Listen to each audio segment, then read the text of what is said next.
Good afternoon. I'm having another go at playing Grand Theft Auto 3, and I'm just going to have a look at the Dodo flight. I'm just on the way to the airport again after one rather unfortunate set of events, shall we say. I'll just mention a few facts about things for the video. Can't be bothered looking for the best car. I've got my mashups playing as well that we've made for Power Dance Anthems on the radio. It's a great game, this one, actually. It really was amazing when it first came out, because it was like a full 3D city like this in very good graphics, especially the PC version where you had 1920 by 1080 in 2002. That was, so you had resolutions like that, not on your PC, not on your games consoles. Obviously this was massive on the PlayStation 2, but if you got it on a PC and you had a reasonably good graphics card at the time, it's dead easy for this 1 gigabyte graphics card that I've got to play this game now. It's not capable of playing some of the more later games if I was going to play them, like, for example, the PC version of Final Fantasy VII Remake. It's not 4K, but it will handle this okay, and it still looks really good. I'm playing this in 2022, and the detail is very good. Looks a little bit more basic now, but it's still better than your home console versions, even for PS3, except for the remastered one on the PS4. There's something I really liked about it that you could do that felt more of a challenge to do, and that is flying the Dodo. And the only reason this was ever included like this in the first place was because they were developing this game around the time of 9/11. 9/11 happened before it was released. Obviously this is heavily a parody of New York City, and they were going to feature apparently a full plane, just like they do in San Andreas, like they do in number 5. But they didn't think, they probably thought it was a little bit controversial to do that in 2001. And so you had this thing which was a compromise, this little Dodo plane, but it's much more fun flying this than the big jets that you can play in the other Grand Theft Auto games. And the reason for that is it takes a bit more skill to master it. However, I'm going to try and explain on the video. I'm sure there's lots of others on YouTube that will explain how to do it. It's simply a matter of pressing the down key, which is 6 on the PC in this case, probably just your down button on consoles, so that whenever the nose of the plane appears above the wing, you must flatten it again. And there it goes. If you don't, it will stall, it will roll down. And that is really all there is to it. You need to keep that under control, so you can see how it pops up again. You need to keep pressing that down arrow. Then you can pretty much fly it all around when you do that. You can have a look left, it sort of takes it off, but it just goes to show. You can steady it up again from there. So this is something that I always do whenever I played it, is this, which is to have a look. And we've just flown around the first island, which is the one where the game begins, which is called Portland, from Shoreside Vale. And the hill that you can see in the distance from there is actually the continuation of the Shoreside Vale area, which is the third area of the game that unlocks, with all the posh houses and where your third base is. Now these hills that carry on, that you can see from Portland, are actually not graphically solid. As in, they're included in the map of the game, but because they don't think that you as a player are ever going to go there, they don't actually make them solid. It means if you were to take a car there or something, or go on foot, you'd fall right through.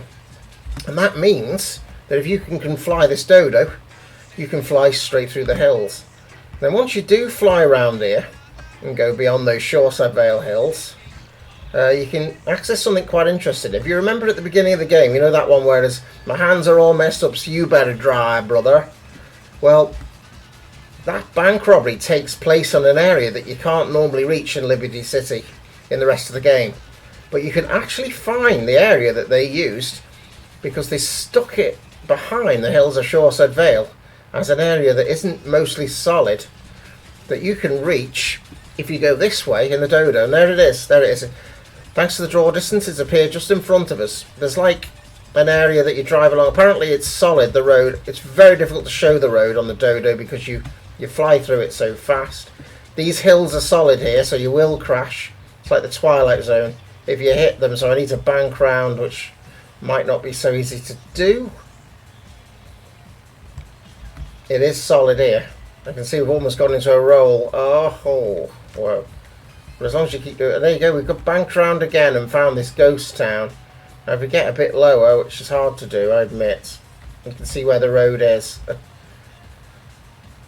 And we've completed a full circuit here of the 3 islands when you get round here.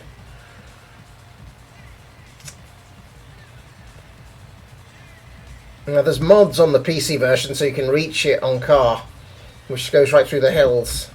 And obviously where we are now, there you go, that's where we are now. So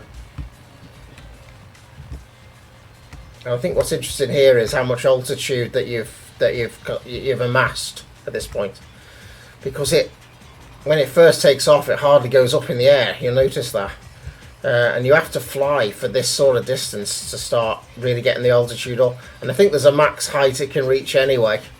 So if you do the flying tank cheat, which gives the momentum based on firing the turret, you can go very high and reach some other hidden places like Donald Love's garden on top of his skyscraper, the top of the hospital in Shoreside Vale, and the top of the apartment blocks near the park in Stanton Island, near your second base. So you can see we took off on this runway here, didn't we? Look how much higher it is now. And those planes aren't solid, by the way. Any of the planes they show, you'll just go right through them. So you can never shoot them down or anything like that. Right, I did something very impressive in another video, which I might not be able to recreate now, to be honest, but I'm going to have a go at this. Looks pretty heavy in skyscrapers. You've really got to get it right. If you're really flying through New York like this, I think you'd be pretty screwed. God, you really would. God, we're really taking a risk here. Because any slight bank down and it will hit the top of these. But we've done it. Isn't that fucking brilliant? We'll just go round a bit. I don't want to hit that insane jump thing. And I'll try and go round here. But it's fiddly as anything to do. But all you got to do is keep that nose steady. That's Portland, your first island, where you had all the missions with Fat Tony and Don Corleone and all that. And then have a look over here for your second island, Stanton Island. Remember that how long it took to get through the game, or the missions that you had to play. So we'll just do it again. So it takes place over those 3 islands there, doesn't it? We've done a complete circuit of it now. And I like exploring the hills here is the closest you can come to decent countryside in Liberty City, but there comes a point where it's not even solid. So these rocks, I think, will not be slammed into. You can see how undetailed it is when you get close in graphics as well, because they don't really expect you to go there, except for this Dodo. And one thing I'd like to do with this ghost town as well, which is difficult, is to have a look at that street. So you can see that there are very quintessentially New York style businesses along there, like a sex shop and things like that when you see it close, like a pizza place in this extra area of Liberty City you never go to. So you can see that's the end of the entire scenario there. That's like if you've watched the Truman Show where Jim Carrey's character, he tries to escape but he hits the brick wall. He hits a wall of sky, doesn't he? Well, that's what happens here. You actually crash if you hit that. It's the end of the scenario of the game. Oh, we've got a good angle here now. So let's just see if we see the main street. Oh, there it is, but the draw distance is terrible. And you can see that these buildings, those are not solid. So you can see some more of it there. But I don't think I can do a 180 so easily here. It's just such a tight area with the back of Shoreside Vale's hills coming at you. You see there, it looks like you would fall to nothingness. Oh, there we are. Oh, there it is again. Hang on. Let's really try and go down that now. Oh, I think I've banked it. Oh, there's some more of it there. Oh, I think we're going to crash land on it at this point. Oh, I think that could be the end of the video. That's it. It's tricky in tight manoeuvres of the Dodo to keep it steady. So there you go. That's just something I really like about Grand Theft Auto 3. And flying the Dodo to me is the biggest achievement really, and it's really quite simple. Just holding the down button really or tapping it when it gets that the nose rises above the plane. So there you go.